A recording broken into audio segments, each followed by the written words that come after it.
Now let's talk about the components of RA.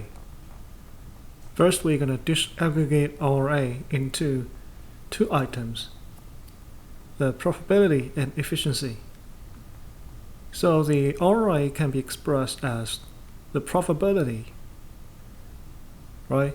The profit margin multiplied by the asset turnover. So let's talk about those two things. So the profit margin is a profit before interest expense, which we talk about when we measure RA, divided by the sales revenue. Because profit before interest expense equals the gross profit less any operating expenses, except for interest. So it's affected by gross profit. It's also affected by other operating expenses. For sure, it's affected by the industry competitions, right, and the company's ability to manage pricing and control costs. The asset turnover equals sales revenue divided by average total assets. It indicates the company's productivity and efficiency. Right, for example, every $100 assets, how many revenue you can generate, right? That's the idea of asset turnover. Here is the PepsiCo's profit margin and asset turnover for between 2016 to 2020. So 2018 is PepsiCo recorded a really high profit margin, although the asset turnover is lower, but together it's going to give PepsiCo really good return on assets for 2018. And here we show the profit margin and asset turnover across industries. As you can see, the combination is very interesting. For example, the retail industries, right? Now it's going to have a high turnover, right? Sells item quickly for retail industries, but the profit margin is lower for those industries.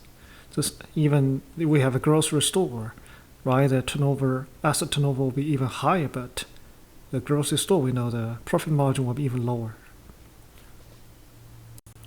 And for these industries, utility tobaccos, although they can have a really high profit margin, but the asset turnover will be super low.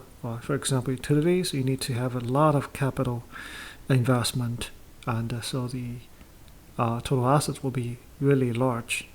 The asset turnover will be super low for utility industries. So most industries are clustered in the middle, so moderate profit margin and a moderate asset turnover. Therefore, ROI we know can be increased by either high profit margin or high asset turnover, and this is a company's strategic decisions, which one they're going to focus on. So managers often further disaggregate profit margin and asset turnover to get further insight. So let's take a look at how to disaggregate profit margin. I'm going to be using the gross profit margin. The profit margin, we use the revenue before interest expense, and for gross profit margin, we use gross profit on the denominator, or numerator, divided by sales revenue. So the PepsiCo's 2020 gross profit margin is calculated as sales revenue less cost of goods sold divided by sales revenues. That's almost 55%, indicating that for every $100 PepsiCo make, the company can earn almost $55 gross profit. So a high gross profit margin indicate the company has advantages in its pricing policies. right? You can sell your products in high price, right? So think about next time you buy a drink, right, with a PepsiCo brand, right? Pepsi, you know, the company really can get a lot of profit from just one bottle of Pepsi, right? You know, the cost of sold will be super low for that bottle. But for other industries, when it's very competitive, and when especially a company has no pricing, cannot dominate pricing for that industries, right? Its gross profit margin will be super low. I think we should thank Coca-Cola for maintaining the competition in industries.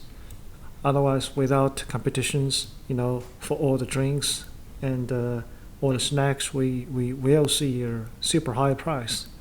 Price will be much higher without competitions. Even with inflation rate, the price for those snacks, you just see a moderate increase. So still okay, I think, because of the competition. Industries like automakers, the gross profit margin will be lower, for sure. Which industry has higher gross profit margin? Right, those are the industry that they don't have much cost of sold. And banking industry is one of them. Think about it. What is the cost of the banking industry?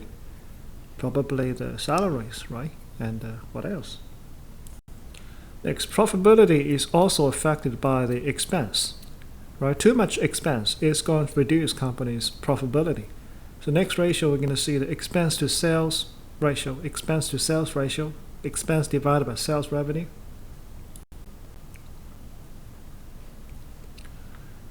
So for 2020, PepsiCo's SG&A, which is their selling, general, administrative expenses, that's 40.5% of its sales amount.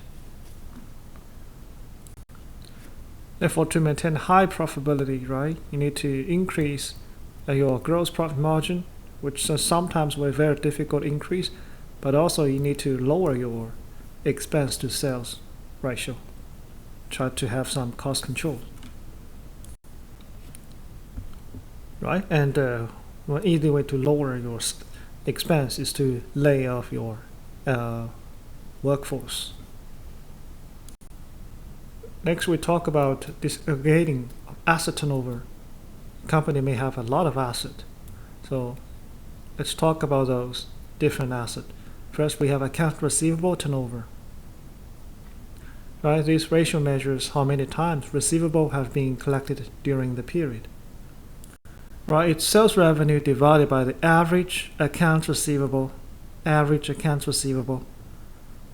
the 8.7 times means that PepsiCo have collect accounts receivable about 8.7 times during the year.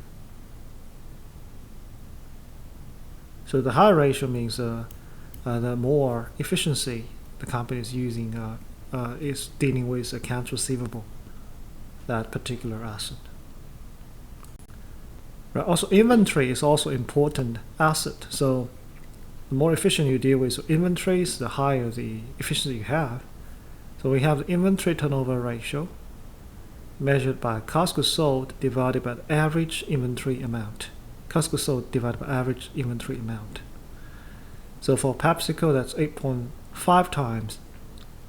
So meaning PepsiCo sold 8.5 times its inventory during 2020. So it can manufacture and sell inventory 8.5 times during the year. I think Apple has even higher inventory turnover ratio. And also the PPE assets, the property, plant, equipment is also important asset, right? Its efficiency is also important. So we have this ratio, the PPE asset turnover ratios. Sales revenue divided by average PPE asset. For PepsiCo, it generates 3.5 times its average PPE asset through the sales revenues during 2020. Again, higher ratio means the more efficient the company is using its PPE asset.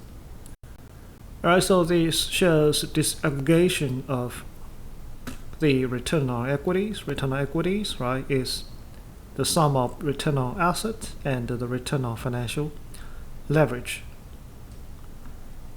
And for return on assets, it's profit margin multiplied by asset turnover. And profit margin can be further disaggregated, although there's no. It has two indicators of profit margin. One is the gross profit margin and expense to sales. And there are three measures of asset turnover. We have accounts receivable turnover, inventory turnover, and PP asset turnover. Now let's talk about this side. Okay, how to use the financial leverage, increase or return on equity. We have two companies, A and B. Company A is 100% financed by equities. Okay, so 1,000 assets, right? 1,000 equities, 100% measured financed by equities. Company B is 50% financed by equities and 50% by debt. So other things will be the same. So if you see the net income, it's lower for B because the B needs to pay interest.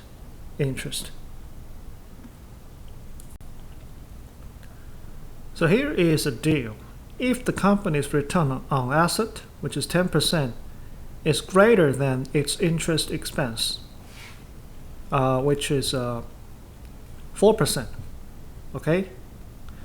Then the more liability, the more debt you load, the higher return on equities, right? Company A is only recording 10% return on equities, but company B is recording 16% return on equities, among which 10% is RA, 6% is from the return on financial leverage, right? And you can load more to improve your return on equities. However, if the return on assets is less than interest rate, okay, and the more liability load, the lower your ROE will be, right? Because that's understandable. The profit you make from the assets, return on assets, right, is not enough to pay your interest. So the more debt you have, the lower your return on equities. So when your return on assets is greater than interest expense, does that mean you can load as much debt you want as you want? It's not necessary to be true, because debt increase is default risk. It's a risk that company may not be able to pay debt or pay interest. It's become due, okay, and you may have to get out of business by announcing bankruptcy. So what's a proper amount of debt a company may load? Depends on the industry and also by the company itself. So in terms of industries, you can see for utilities industries, right? Typically it's going to have more debt. This is a ratio of liability to equity. So utilities going to have more liabilities on average.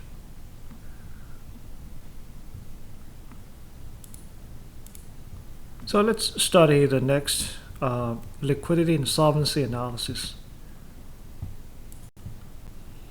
Right, it look at the company's ability to pay liabilities. Liquidity analysis focus on the short term, and the solvency is focused on long term. So what are the ratios that used to assess company's liquidities? We have four ratios: current ratios, quick ratios, operating cash flow to current liabilities, and cash burn rate. And for solvencies, we focus on debt to equity and times interest earned. Okay, those two ratios. So first, the current ratios. Current ratio is measured by dividing current assets by its current liabilities. So does a company have enough current assets to pay off more recent liabilities? Right, typically we say that a current ratio equal greater than 1 will be good, but it really depends on the nature of the business. And we know current assets less current liabilities equals working capital. So typically we need to maintain a positive working capital, right? It means a company has more expected cash inflows than outflows in the short run, right? And on the other hand, if you have an enormous amount of working capital, it may reduce your efficiency. For example, think about it, if you had load on huge amount of account receivables, huge amount of inventories, okay, looks like you have a huge amount of working capital, but it's going to reduce your efficiencies. So there's a trade-off. Next, we have a quick ratio, which is similar to the current ratio, except that the numerators, we have fewer accounts. We have cash, short-term securities, and accounts receivables. We call these quick assets because we can convert these assets into cash quickly.